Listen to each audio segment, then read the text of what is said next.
በዮሐንስ ራእይ ምዕራፍ 14 ቁጥር 6 ላይ በምድርም ለሚኖሩ ለሕዝብም ለነገድም ለቋንቋም ለወገንም ሁሉ ይሰብክ ዘንድ የዘላለም ወንጌል ያለው ሌላ መልአክ ከሰማይ መካከል ሲበር አየሁ እንዲል ቅዱስ ቃሉ እንደ ቀደሙት አባቶቻችን የማይለወጠውን ቅዱስ ወንጌል ለፍጥረት ሁሉ ማብሰርን ዓላማው ያደረገው ይህ ቃለ ወንጌል ቲቪ ነው።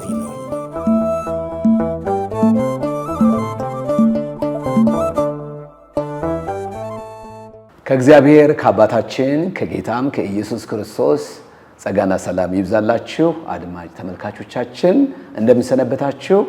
እግዚአብሔር አምላክ ለዘላለም የተባረከ ይሁን።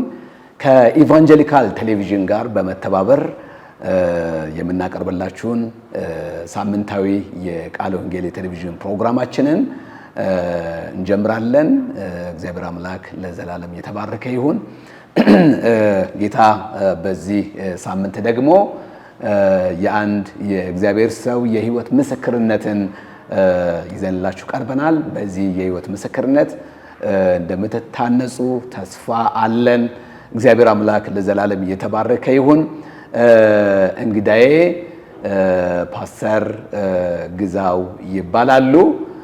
ከእሳቸው ጋራ የምስክርነት ጊዜ ይኖረናል ማለት ነው። እግዚአብሔር አምላክ ለዘላለም የተባረከ ይሁን። ፓስተር እንኳን ደህና መጣ። ግብዣችንን አክብረህ በመካከላችን ስለተገኘህ ከልብ እናመሰግናለን።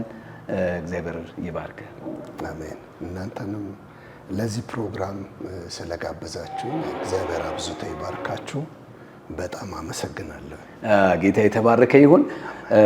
አብረን እንጸልይና ወደሚቀጥለው ፕሮግራም እንሄዳለን ማለት ነው። እግዚአብሔር አምላክ ለዘላለም የተባረከ ይሁን። እንጸልይ አብረን። እግዚአብሔር አባታችንና አምላካችን ሆይ በጌታችን በመድኃኒታችን በኢየሱስ ክርስቶስ ስምና ስልጣን ስለዚህ ጊዜ እጅግ አድርገን እናመሰግንሃለን። የእስራኤል ቅዱስ የሰራዊት ጌታ እግዚአብሔር ሆይ በጌታ በኢየሱስ ክርስቶስ ስምና ስልጣን ይህንን ጊዜ ስለሰጠን እግዚአብሔር አምላክ ለዘላለም እናመሰግንሃለን። ዛሬ ደግሞ በተዘጋጀው በዚህ የምስክርነት ጊዜ ብዙ ሰዎች የሚታነጹበት አድማጭ ተመልካቾቻችን በዚህ እውነት እግዚአብሔር ሆይ ወደ መዳን ወደ እውነት የሚመጡበት ጊዜ ስለሚሆን እጅግ አድርገን እናመሰግንሃለን። ክብር ሁሉ ለስምህ ይሁን። በጌታችን በኢየሱስ ክርስቶስ ስም ቀሪ ጊዜያችንን ሁሉ ባርክልን። እናመሰግንሃለን። አሜን። ጌታ የተባረከ ይሁን። ስለ ፓስተር ግዛው ጉታ እንደው በጣም ጥልቅ የሆነ ነገር ነው ያለው፣ ግን የማውቀውን ያህል ትንሽ ላውራና ፓስተር ከ20 ዓመት በፊት ነው በእግዚአብሔር መንግስት አገልግሎት የምንተዋወቀው። ባለትዳር ነው። እንዲሁም ደግሞ የእግዚአብሔር መንግስት አገልግሎት በገጠር በከተማ ደከመኝ ሰለቸኝ ሳይል በጣም በትጋት የሚያገለግል የእግዚአብሔር ሰው ነው። እግዚአብሔር አምላክ ለዘላለም የተባረከ ይሁን። በአገልግሎቱ በቤተክርስቲያን በማገልገል እንዲሁም ደግሞ በየገጠሩ በየወረዳው በየክፍለ ሀገሩ ቸርቾችን ፕላንት በማድረግ በተለያየ መንገድ ጌታን የሚያገለግል የእግዚአብሔር ሰው ነው። እግዚአብሔር አምላክ የተባረከ ይሁን። የህይወት ምስክርነቱ ከዚህ ቀደምም በሕያው ተስፋ ሬዲዮ ጣቢያ ተላልፏል። እግዚአብሔር የተመሰገነ ይሁን። በጣም የሚገርም የህይወት ምስክርነት ነው ያለው። እንግዲህ የምታውቁት እንግዲህ ለእናንተ የምትደሰቱበት ጊዜ ይሆናል። የማታውቁትም ደግሞ በአገልግሎቱ ደግሞ እንደምትታነጹ ተስፋ እናደርጋለን። ፓስተር የተባረከ የእግዚአብሔር ጸጋ ያለበት የእግዚአብሔር ሰው ነው። እግዚአብሔር አምላክ ለዘላለም የተባረከ ይሁን። ፓስተርዬ ጌታ ኢየሱስ ክርስቶስ ይባርክ። ጌታ ዘመንህን ይባርክ። እንግዲህ ፓስተር ግዛው ጉታ ማን ናቸው? መቼ ነው የተወለዱት? አወላለዳቸው፣ አስተዳደጋቸው ምን ይመስላል የሚለውን እስኪ ከኋላ እንነሳና አጠቃላይ ከዚህ ጀምረን እንቀጥላለን ማለት ነው። ታይዋልከ በጣም አመሰግናለሁ። የእግዚአብሔር ቃል ላይ የይሁዳ መልእክት ላይ የእግዚአብሔር ቃል ቁጥር 1 ላይ የኢየሱስ ክርስቶስ ባሪያ የያዕቆብ ወንድም የሆነ ይሁዳ በእግዚአብሔር አብ ተወደው ለኢየሱስ ክርስቶስ ተጠብቀው ለተጠሩ ምሕረትና ሰላም ፍቅር ይብዛላችሁ ይላል። አሜን። እና እዚህ ላይ የእግዚአብሔር ቃል የሚናገረውና በጣም ውስጤን ተች የሚያደርገው በእግዚአብሔር አብ ተወደው ለኢየሱስ ክርስቶስ ተጠብቀው ለተጠሩ ይላል። በክርስቶስ ተጠብቀው ለተጠሩና እንግዲህ ከመጀመሪያው ጀምሮ እንዳነሳኸው ተወልጄ ያደግኩት ሐረርጌ ውስጥ ነው። በ60ዎች ውስጥ ነው የተወለድኩት። 67 አካባቢ ላይ ነው የተወለድኩትና ከመወለዴ በፊት ግን እናቴ ስትነግረኝ የነበረ ነገር አለና እኔ ወደዚህ ገሃዱ ዓለም እንዳልመጣ ብዙ መድኃኒት ትወስድ ነበረ እንዳልወለድ። ትንሽ ከፋዘር ጋር የነበረ አለመግባባት ስለነበረ እኔ እንዳልወለድ ያልወሰደችው ስር መድኃኒት የለም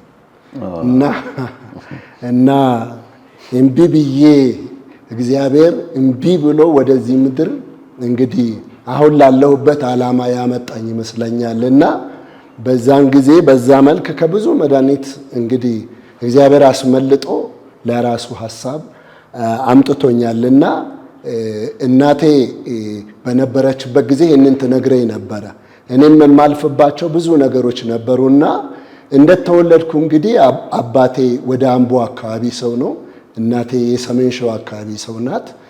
ሁለቱም የራሳቸው የሆነ እንግዲህ የአምልኮ እንትን አላቸው፣ ባዕድ አምልኮ አላቸው እና የሁለቱም እንግዲህ ሲደበል በጣም ከባድ ነው የሚሆነውና በዛ መካከል ነው የተወለድኩት። ከዛ ሞት አምልጬ ስመጣም እንደገና አባቴ በጣም አምቦ አካባቢ ወደ ጥቁር እንጭኒ የሚባል አካባቢ የአምልኮ ቤት አለ፣ ኦፋ መንፈስ የሚባል ለዛ ለኦፋ መንፈስ ነው የምንወለደው ልጆች በሙሉ ልክ ሐረርጌ ስንወለድ ይዘውን ይሄዱና እዛ መንፈሱ ጋር እንታቀፋለን። ስም የሚያወጣልን መንፈሱ ነው።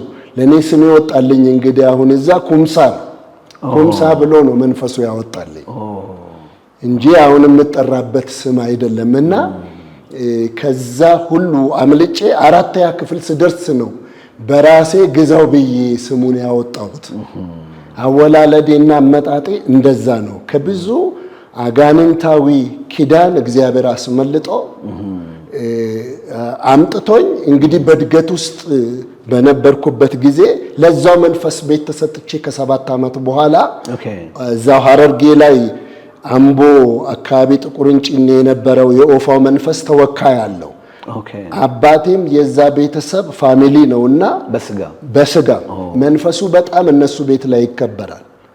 ስለዚህ ሌላ ሰው ኦፋ ዳኜ የሚባል ሐረርጌ ላይ አንጫር ወረዳ ላይ ዲንዲን ቀበሌ የሚባል ብዬ ሁሉ ነው በተለምዶ የሚባለው። አንተም ትንሽ ሳታውቀው አይቀርም በስምና በጣም ሪሞት ኤሪያ ነው። ከ7ኛ ክፍል ጀምሮ ለዛ ቤት ተሰጥቼ ነው የኖርኩትና ትምህርቴን የምማረው ከዛ ቤት እየሄድኩ ነው። ቤተሰቦቼ ጋር አንዳንድ ቀን ነው የሚሄደው። ኦኬ ኑሮህን ያደረከው እዛው ከመንፈሱ ጋር ነበር ማለት ነው? ከመንፈሱ ጋር ተሰጥቼ እዛ ቤት ፋሚሊ ለማየት ነው የሚሄደው እንጂ ኦልሬዲ በዛ ኮቨነንት ውስጥ ነው ያለው ታስሬ ያለውትና ትምህርቴን ተመሬ መጥቼ ሰርቭ ማረጋው ከልጅነት ጀምሮ እዛ ቤት ውስጥ ነው። በዛ ቤት ውስጥ ነውና ሳድግ እንግዲህ 13 ዓመት ስደርስ ይሄው መንፈስ እንግዲህ ተባብሮ እናቴን ነጠቀኝ፣ አረፈች። እኛ 5 ወንዶች ነን ቤት ውስጥ ያለነው እና 5 ወንዶች ሆነን በቤት ውስጥ እንግዲህ ስናድግ አንዱ ቂጣ እየጋገረ አንዱ ንፍሮ እየቀቀለ አባታችን ቡና እያፈላን እንደዚህ ነው ከአባታችን ጋር ያሳለፍነውና ያ መንፈስ 8ኛ ክፍል በአካባቢው ላይ ሲያበቃ ገለምሶ ወደሚባል ሀገር ሄደ ነው ከ9 ጀምሮ የምትማረው። ልክ 8ኛ ክፍል ስደርስ በትምህርቴ ወደዛኛው ገለምሶ አካባቢ ለ9ኛ ክፍል መሄድ ስለነበረብኝ መንፈሱ ውክልና ሰጥቶኝ ገለምሶ ላይ ቁጭ ብዬ የነሱን የወፋውን መንፈስ የዛሩን መንፈስ እንዳስተናግድ ተደርጌ ቤት ተከራይተውልኝ ገለምሶ ከተማ ላይ ይሄንን የነሱን ስራ ኤጀንቶኜ ሰራ በኔ ላይ ይወርድ ነበር መንፈሱ። የሚገርም ነው። ብዙ ሰዎች የከተማው ሰዎች ያው ለተለያየ ለብልጽግና አንዱ ላይ ሸር ለማድረግም ይመጡ ነበርና ልጅ ላይ የሚሰራ ወጣት ላይ የሚሰራ ያሉ መጣው በጣም እኔ ከትምህርት ቤት ከመምጣቴ በፊት እነሱ አጫጭሰው ጎዝጉዘው አንተ እንደማንኛውም ተማሪ ትምህርትን እየተማርክ ደብተርን ይዘው ወደ ቤት ስትመጣ የምትኖርበት ቤት እነሱ አጫጭሰው ምናምን አድርገው ነው የሚጠብቁ። ያ የተከራዩበትም ቤቱ የተከራዩበትም ቤት የመንፈሱ አስተናጋጆች ናቸው ባለቤቶቹ። የቤቱ ባለቤት ራሱ ውክልናው እንዴት ነው የተቀበሉ? እንዴት ሰጡ? እንግዲህ እዛው ኪዳን ተሰጥቼ አይደለ ያደግኩት በመንፈሱ ስም። ያው እንግዲህ ዲሳይፕልሺፕ ሆኛለሁ ለመንፈሱ ማለት ነው። በነገራችን ላይ ይሄ ልጆችን ወደ ኦርቶዶክስ ከሆኑ ከመጠመቃቸው አሁን በ40 ቀን አይደለ ወንዱ ሴቷ በ80 ቀን ከመጠመቃቸው በፊት ኦርቶዶክስ የሆኑ በሙሉ ለአመቺሳ ለመንፈሱ የመሰጠት ባህል አለ። አንተም እንደዛ ነው የመጣኸው? እኔ እንደዛ ነው የመጣሁት። እንትን ወደ ጌታ ከመምጣት በፊት እምነት ኦርቶዶክስ ነበር ወይስ የባህላዊ እምነት? ለስሙ ኦርቶዶክስ ነው። የፋሚሊ ማለት የፋሚሊ ሁለቱንም ነው የሚያስተናግዱት። ኦርቶዶክስም ነጭ ለብሰን እንሄዳለን፣ እናስቀድሳለን። እንዳውም ጥያቄ የፈጠረብኝ ወደ ጌታ ነው የመጣሁት ካደኩ በኋላ።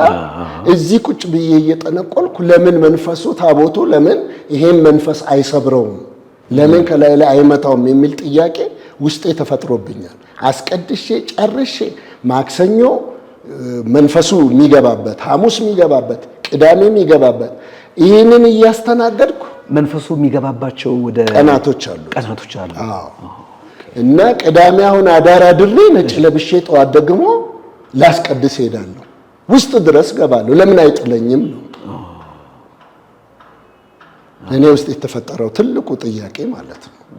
በዚህ ጥያቄ ውስጥ እያለው ነው እንግዲህ የኔ እድገት በዛ ቤት ውስጥ ሆኖ 12ኛ ክፍል እንደምንም ጨረስኩ፣ በመከራ ማለት ነው። ላጠና ስል መንፈሱ ከግድግዳ ጋር ያጋጨኛል። ደብተሬን ጠቅልዬ ነው የምጥለው። ቁጭ ብዬ በቃ የሐረርጌ ጫት እንግዲህ ይታወቃል።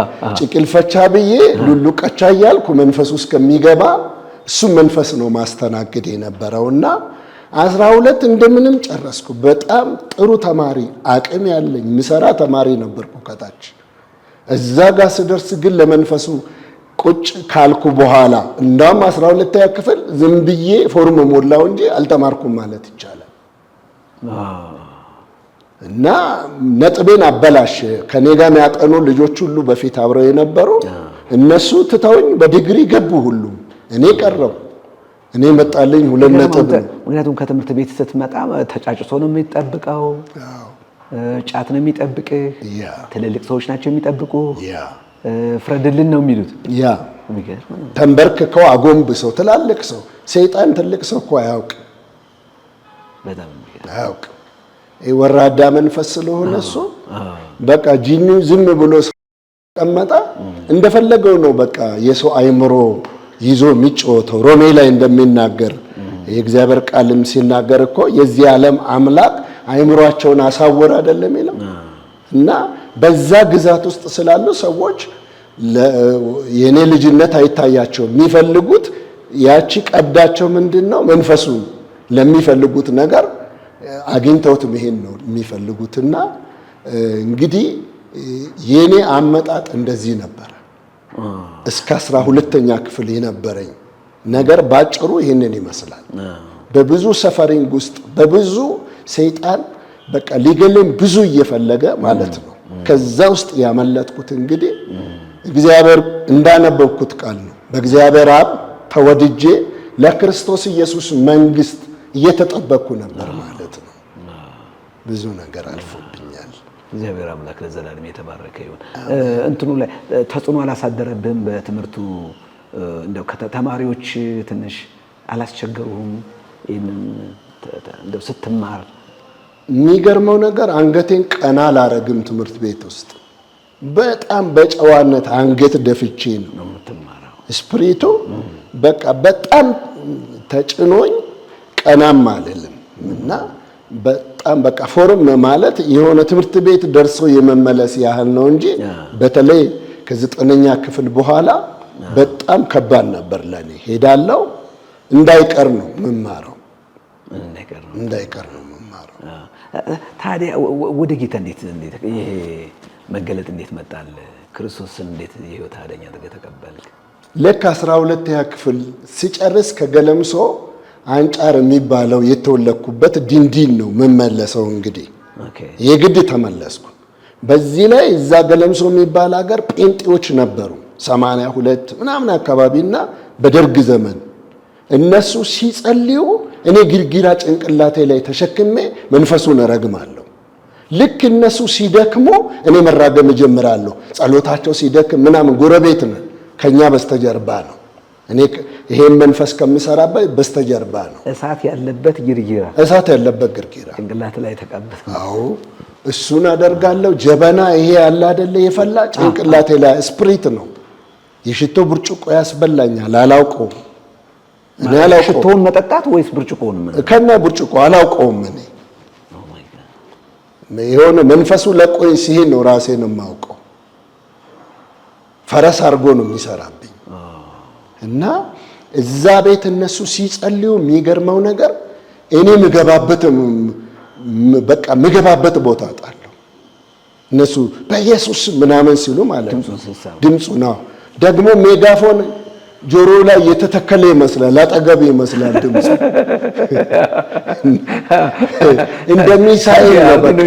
እንደሚሳይ እና ትቼ ነው ሰፈሩን ትቼ ነው እነሱ እንትን እስከሚሉ መሄደው ወይ መራገም ነው ምገባው። እነሱ ደግሞ በቃ የሆነ ተጽዕኖ ውስጥ ሲሆኑ እኔ እንደገና እንትን እላለሁ። ከዛ እዛ አካባቢ መኖር አልቻልኩም። ቤት ተቀየረ ማለት ነው። እዛው ቤት የሚጸልዩበትን ቤት ቆርቆሮን ሸንቁሬዋለሁ በድንጋይ ወርውሬ ማለት ነው። ቆርቆሮ ተበስቷል። አግብቼም የወጣሁት በጌታ ሆኜ ከዛው ቤት ተሞሽሬ ከተቀደደው ቤት ውስጥ በድንጋይ እነ ፓስተር ነብዩ ዘለቀ ይባላሉ። አሁን እዚህ አዲስ አበባ ላይ ሙሉ ወንጌል ቸርች ያገለግላል። እነሱ ነበሩ የመጀመሪያ ለዛ ከተማ ላይ። እኔ ጴንጤ የሚባለውንም ስም የሰማሁት እንደዛ ነው። ጴንጤ አባ ጨጓሬ ነው የምንለው እኛ።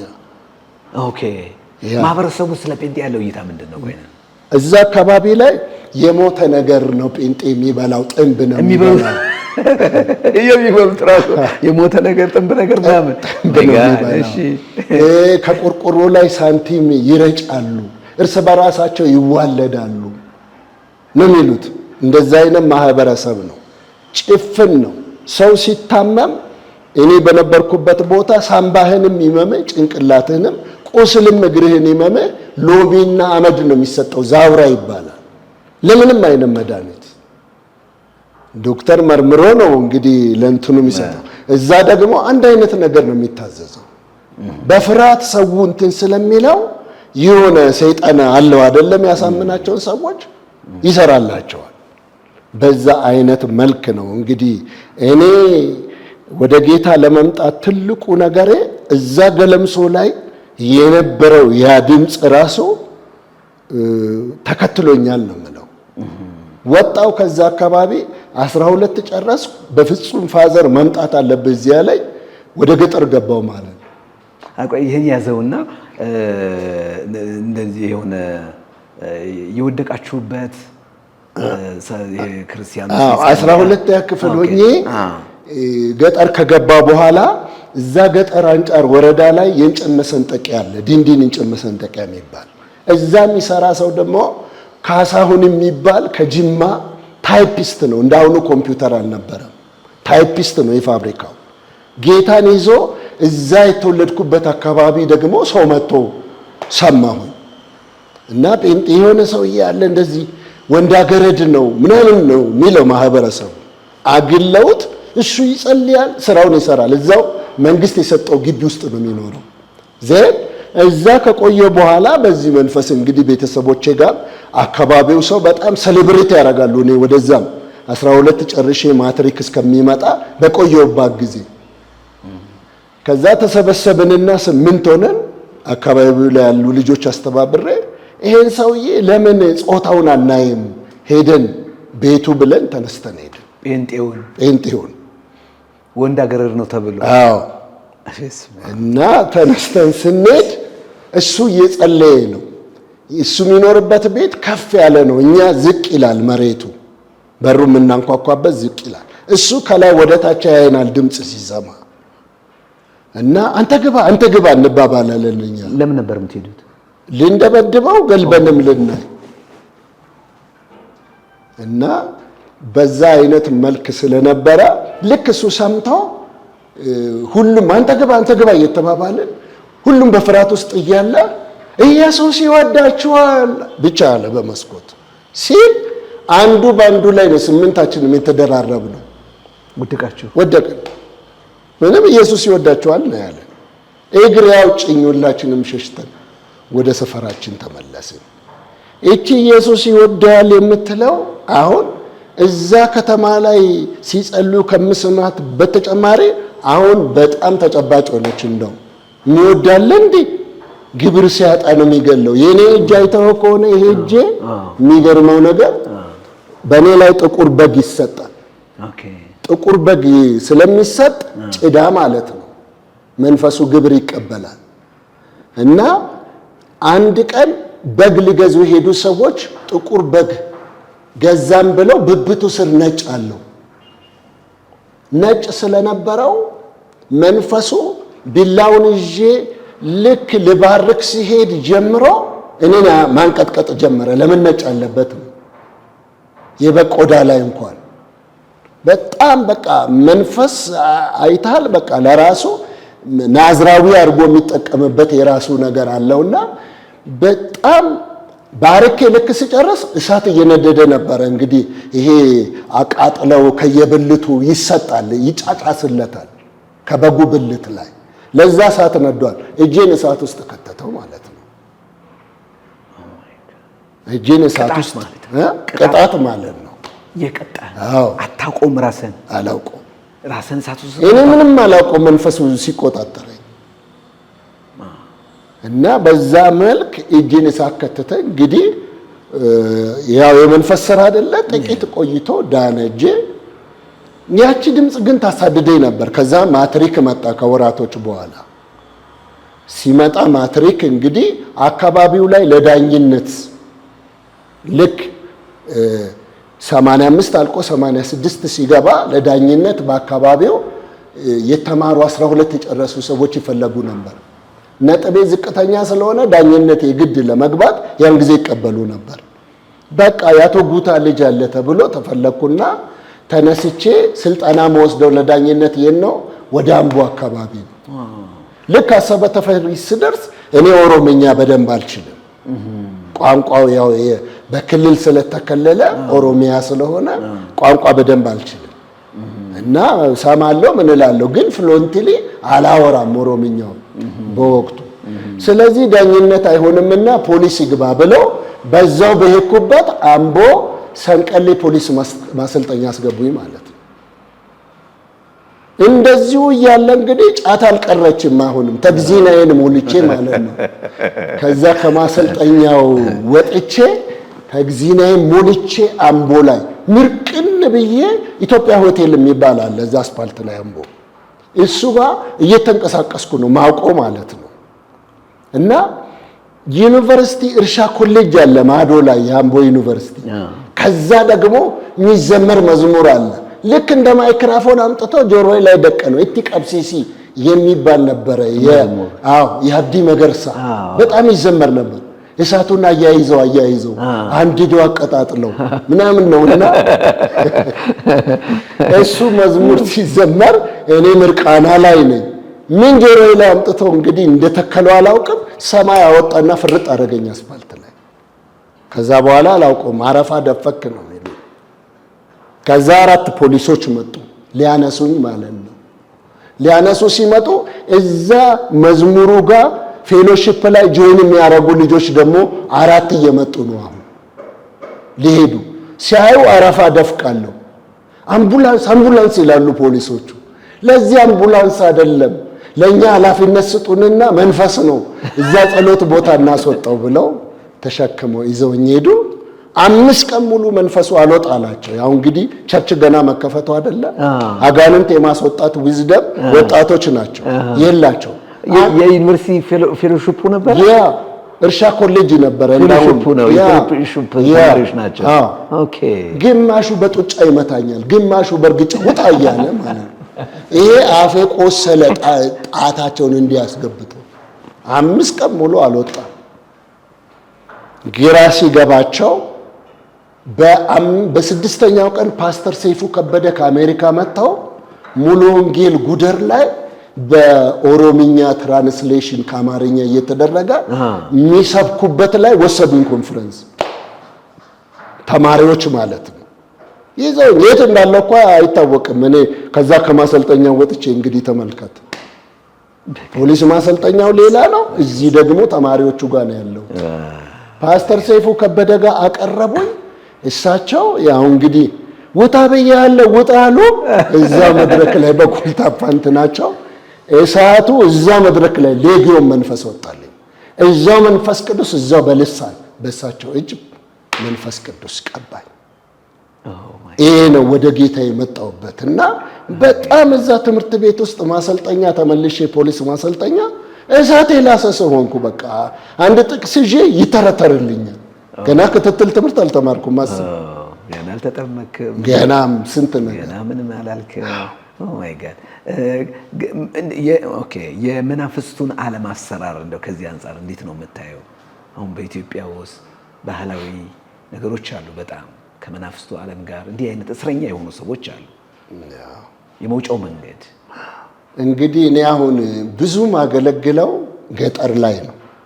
ከተማ ምኖረው በጣም ጥቂት ቀናቶች ነው። ብዙ አገልግሎቴ ገጠር ላይ። ለምን ለኔ ጌታ እንደደረሰ እኔም ገጠር ላሉ ሰዎች መድረስ አለብኝ የሚል ፓንሽን አለኝ። ይሄ ስላለኝ የምመለከተው ነገር አለ። በስልጠናም በምስክርነትም ኮንፈረንሶችን በማድረግ ድሃዎችን በመርዳት አሁን በየክፍለ ሀገሩ እሄዳለሁ። የጸጥታ ጉዳይ አሁን ሰሜን ላይ በጣም ሄጃለሁ። ጎንደሩን፣ ትግራይ ውስጥ ያለኩበትን ጠይቀኝ፣ ምስራቅ ምዕራብ በሙሉ ሄጃለሁና በነዛ ውስጥ ስንቀሳቀስ ያየው ትልቁ ነገር ምንድነው? ሰይጣን የተማረ ያልተማረ አይል በቃ እና የተማረ ያልተማረ አይልም። ሰውን ከያዘ ጥግ ድረስ ነው ሾፍሮ ገደል እስከሚገቡ የሚጠቀምባቸውና ሰው በምንም አይነት ሃይማኖት ውስጥ ቢደበቅ ማምለጫው ኢየሱስ ብቻ ነው። ያለ ኢየሱስ ክርስቶስ መንገድ የለም። እገላችኋለሁ ይላቸዋል። ግብራቸውን ካልገበሩ ያስጨንቃቸዋል። እንዲህ በብዙ ሰቆቃ ከለላ የሚያገኙ የማይመስላቸው ሰዎች አሉ። ያው ሰው እኮ አይምሮ ከተያዘ ጌታ ካልበራ እኮ ከባድ ነው። ጌታ እኮ ስለበራልን ነው አሁን የምናወራው እንጂ ይሄንን ለማውራት እንኳን መንፈስ እኮ እቀጣችኋለሁ ብሎ እኮ ትንፋሽም አናወጣም። አሁን እኮ እኛ ጌታ ነፃ ስላወጣን ነው፣ ብርሃን በእኛ ላይ ስላለ ነው፣ ክርስቶስ ስለደረሰልን ነው። እነዛ ሰዎች ይፈሩታል። አስገድዶ ነው የሚያስገብረው። እንዲህ ካላረክ እንዲገለሃለሁ ነው የሚለው። ያደርግባቸዋል። ሰይጣን ሊያርድ ነው እኮ የመጣው አይደለም የሚለው ዮሐንስ 10 ሊገድል እኔ ህይወት እንዲበዛላችሁ እንዲትረፈረፈላችሁ መጣው ነው ያለው ጌታ። ስለዚህ የሰይጣን ዓላማ አስገድዶ መግደል፣ ሽባ ማረግ፣ አካለ ስንኩል ማረግ፣ ሰውን ከተፈጠረበት ዓላማ ውጪ ያደርጎ ማስቀመጥ። ይሄ ነው የሰይጣን ዓላማ። በእምነት ውስጥ ተደብቆ ያለ ክርስቶስ እንግዲህ ሁለት መንገድ ነው ያለው፣ የክርስቶስ መንግስትና የሰይጣን መንግስት ነው። እና ሰው ክርስቶስን ካላገኘ በሰይጣን ኪንግደም ውስጥ ነው ያለው። ስለዚህ ክርስቶስ ለሰዎች ሁሉ ያስፈልጋል ብዬ ነው ምለው። መድኃኒቱ ክርስቶስ ነው፣ ማምለጫው እሱ ነው። ማምለጫው እሱ።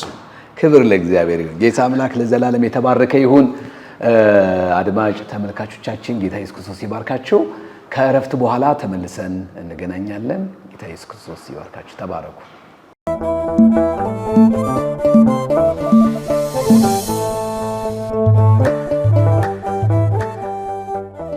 በዮሐንስ ራእይ ምዕራፍ 14 ቁጥር 6 ላይ በምድርም ለሚኖሩ ለሕዝብም ለነገድም ለቋንቋም ለወገንም ሁሉ ይሰብክ ዘንድ የዘላለም ወንጌል ያለው ሌላ መልአክ ከሰማይ መካከል ሲበር አየሁ እንዲል ቅዱስ ቃሉ እንደ ቀደሙት አባቶቻችን የማይለወጠውን ቅዱስ ወንጌል ለፍጥረት ሁሉ ማብሰርን ዓላማው ያደረገው ይህ ቃለ ወንጌል ቲቪ ነው።